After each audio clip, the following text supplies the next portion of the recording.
Howdy ho gamers! So, this game I'm showing you today is called Sword and Fairy Together Forever.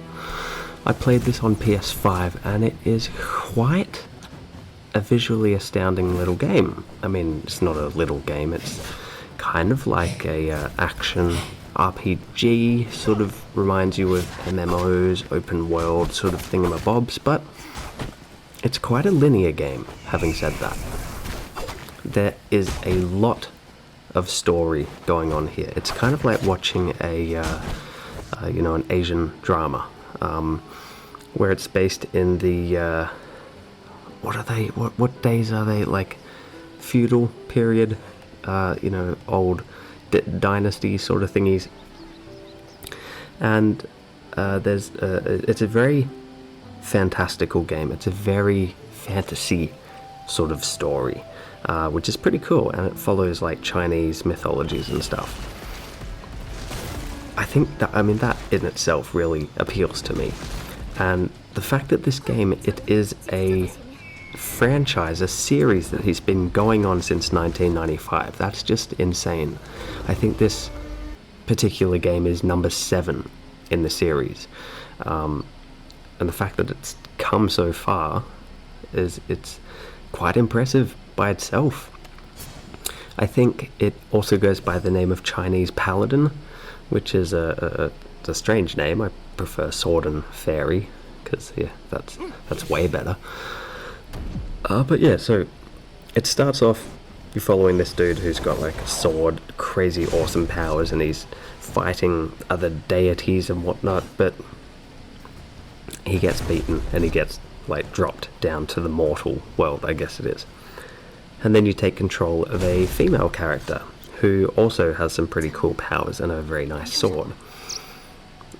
And you get to explore the area from the get-go, pretty much. Which I liked. There wasn't a whole heap of heavy story before you could do anything. I mean, the story is skippable, so if you really don't care and you just want to get into the swordplay and the fancy abilities, go ahead and skip the story. You will be missing quite a bit though, because the story, it's involving, it's deep. There's a lot to it. There's a lot of different characters that you meet along the way. There's a good deal of character building and relationship building in amongst the story. Hence, the together forever bit. It's going to get you, it's going to get you interested. I thought it was quite an intriguing story myself. As I said, I thought the whole Chinese mythology and influence behind it it's really cool. I like those stories. I like that sort of age and atmosphere and whatnot, and yeah, the clothing, the it's just really cool to watch. And your characters, the main characters that you play as, and that you meet, they look gorgeous. They have been detailed so nicely, and their animations and attack abilities, superb, spot on. The NPCs kind of look a bit munt. Yeah, I'm going to use that word, munt. They just look really like PS2 sort of graphics. I feel, fair enough, they put a lot of effort into the environments, the reflections and all that. But come on, at least give the NPCs a bit of love. It just made them look really pointless.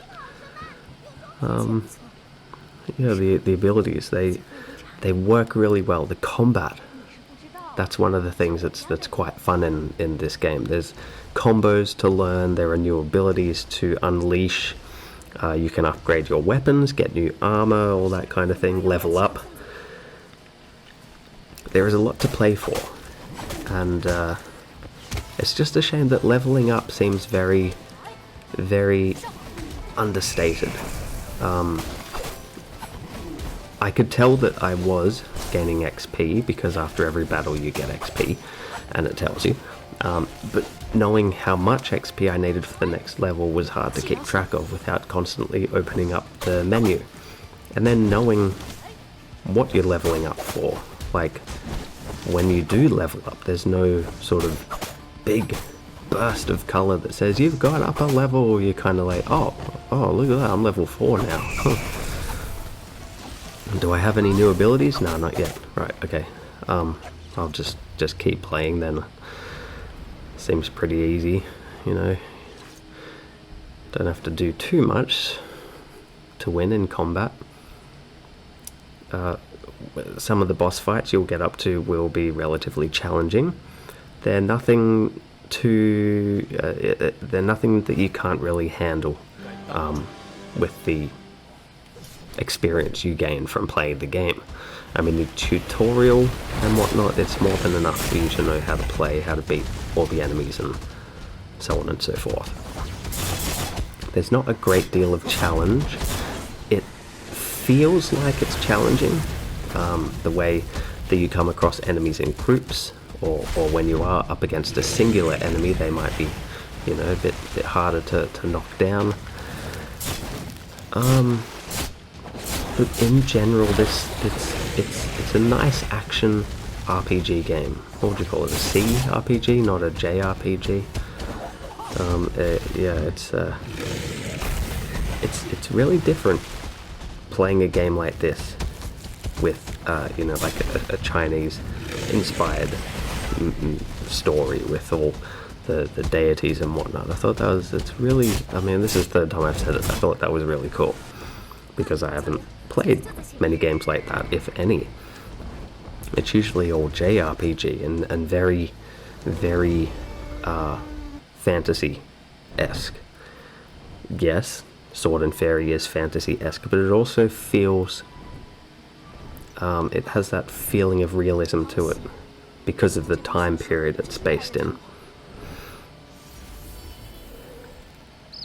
I feel that it's one of the more impressive games to come from East Asia Soft.